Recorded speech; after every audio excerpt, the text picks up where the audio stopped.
sir CM DCM ವಿಚಾರ ಸಂಬಂಧಪಟ್ಟಂತೆ ಚರ್ಚೆ ಆಗ್ತಿದೆ ಬದಲಾವಣೆ ಬಿಲ್ಲಿಂದ ಕೇಳಿ ಸಾಕು ಇವತ್ತು ಬಿಲ್ಲಿಂದ ಯಾರು ಕೂಡ ಮಾತನಾಡಬೇಡಿ ಅಂತ ಹೇಳಿ ಅಧ್ಯಕ್ಷ ಇವತ್ತು ಹೇಳಿದ್ದಾರೆ ನೋಡ್ರಿ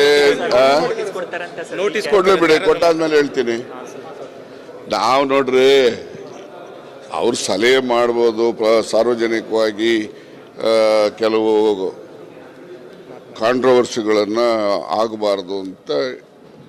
ನಾನು ಒಪ್ತೇನೆ ಬೇರೆಯವರು ಒಪ್ತಾರೆ ಆ ರೀತಿ ಮಾತಾಡಿರ್ಬೋದು ನಾವು ಹೇಳ್ತಕ್ಕಂಥದ್ದಕ್ಕೆ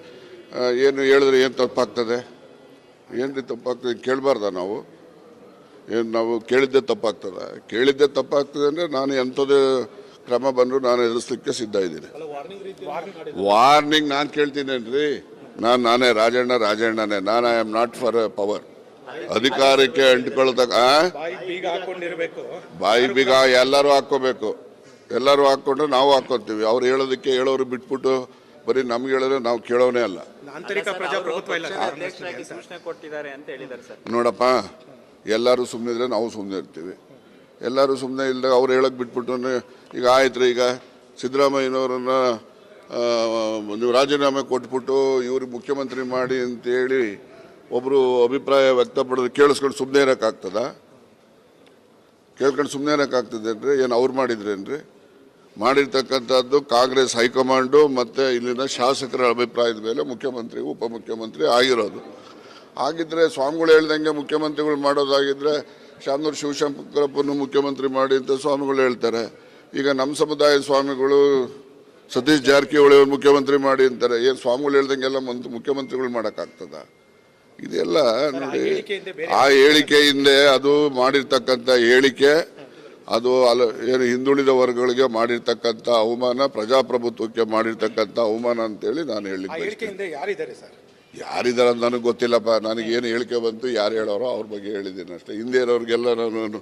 ಮೈಕ್ರೋಸ್ಕೋಪ್ ಹಾಕಿ ನೋಡೋಕ್ಕಾಗ್ತದ ಸರ್ ಚಂದ್ರಶೇಖರ್ ಸ್ವಾಮೀಜಿಯವರು ಈಗ ತಾನೇ ಒಂದು ಸ್ಟೇಟ್ಮೆಂಟ್ ಮಾಡಿದ್ದಾರೆ ಸರ್ ರಾಜಣ್ಣ ಅವರು ಅಪೆಕ್ಸ್ ಬ್ಯಾಂಕ್ನ ಹಗರಣದಲ್ಲಿ ಸಿಲ್ಕೊಂಡಿದ್ದಾರೆ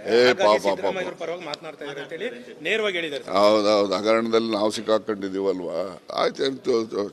ತನಿಖೆ ಮಾಡ್ಲಿ ಹೇಳಿ ಯಾರು ಬೇಡ ಅಂತಾರೆ ಅಯ್ಯೋ ನಾನು CM ಪರವಾಗಿದ್ದೀನಿ ಅಂತಲ್ಲ ಪ್ರಜಾಪ್ರಭುತ್ವದ ಪರವಾಗಿದ್ದೀನಿ ಗೊತ್ತಾಯ್ತಾ CM ಪರವಾಗಿ ಈಗ ಸಿದ್ದರಾಮಯ್ಯನವರನ್ನ ಈಗ ನಾನು ಹೆಚ್ಚು ಇಷ್ಟಪಡೋದು ಯಾಕೆ ಅಂದರೆ ಸಾಮಾಜಿಕ ನ್ಯಾಯ ಕೊಡ್ತಾರೆ ಬಡವ್ರ ಪರವಾಗಿರ್ತಾರೆ ಈಗೆಲ್ಲ ಈ ಅನ್ನಭಾಗ್ಯ ಯೋಜನೆ ಎಲ್ಲ ಯಾರಿಗೆ ಕೊಟ್ಟಿದ್ದು ಅನ್ನಭಾಗ್ಯ ಯೋಜನೆಯಿಂದ ಇಡೀ ದೇಶದಲ್ಲಿ ಇವತ್ತು ಯಾರೊಬ್ಬರು ಕೂಡ ಹಸಿವಿನಿಂದ ಬಳಲ್ತಾ ಇಲ್ಲ ಅನ್ನೋತಕ್ಕಂಥ ಒಂದು ಕ್ರಾಂತಿಗೆ ಸಿದ್ದರಾಮಯ್ಯನವರೇ ಒಂದು ಬುನಾದಿಯನ್ನು ಹಾಕಿದಂಥವ್ರು ಬಡವ್ರ ಪರವಾಗಿ ಕೆಲಸ ಮಾಡೋರಿಗೆ ನಾವು ಯಾವಾಗಲೂ ಕೂಡ ಬೆಂಬಲಿಸಿದ್ರೆ ಇನ್ನೂ ಹೆಚ್ಚು ಬಡವ್ರ ಪರವಾಗಿ ಕೆಲಸ ಮಾಡ್ತಾರೆ ಆ ದೃಷ್ಟಿನಲ್ಲಿ ನಾನು ಅವ್ರ ಜೊತೆಲಿ ಇದ್ದೇನೆ ಹೊರತು ಬೇರೆ ಏನೇ ಕಾರಣ ಆಯ್ತು ಬಿಡಿ ಆಯ್ತು ಅವ್ರ ಜಾಗ ಕೇಳಿದಾರೆ ಅವ್ರೆಲ್ಲೋ ಕೊಡ ಆಯ್ತು ಬಿಡ್ರಿ ಆಯ್ತು ಮಂಜು ಹೇಳಿದಾನಲ್ವಾ ಅವ್ನು ಫಸ್ಟ್ ಅವ್ನಿಗೆ ಹಾಕ್ಸರ್ ಈಗ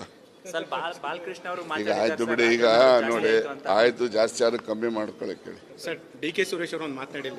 ಆಯ್ತಪ್ಪ DK ಸುರೇಶ್ ಎಲ್ಲ ಚುನಾವಣೆಗೆ ಹೋಗೋಣ ಅಂತ ಹೇಳಿದ್ದಾರೆ ಸರ್ DK ಸುರೇಶ್ ಚುನಾವಣೆಗೆ ಹೋಗೋಣ ಈಗ ನೋಡಪ್ಪ ಇಷ್ಟೇ DK ಸುರೇಶ್ ಹೇಳಿದ್ರಿ ನೀವು DK ಸುರೇಶ್ ಬಹಳ ಪರಿಣಾಮಕಾರಿಯಾಗಿ ಕೆಲಸ ಮಾಡಿದಂತ MP ನಲ್ಲಿ ಪ್ರಥಮ ಹೆಚ್ಚಿನ ವಿಡಿಯೋಗಳಿಗೆ ಪ್ರತಿಧ್ವನಿ ಯೂಟ್ಯೂಬ್ ಚಾನೆಲ್ ಸಬ್ಸ್ಕ್ರೈಬ್ ಮಾಡಿ ಬೆಲ್ ಐಕಾನ್ ಕ್ಲಿಕ್ ಮಾಡಿ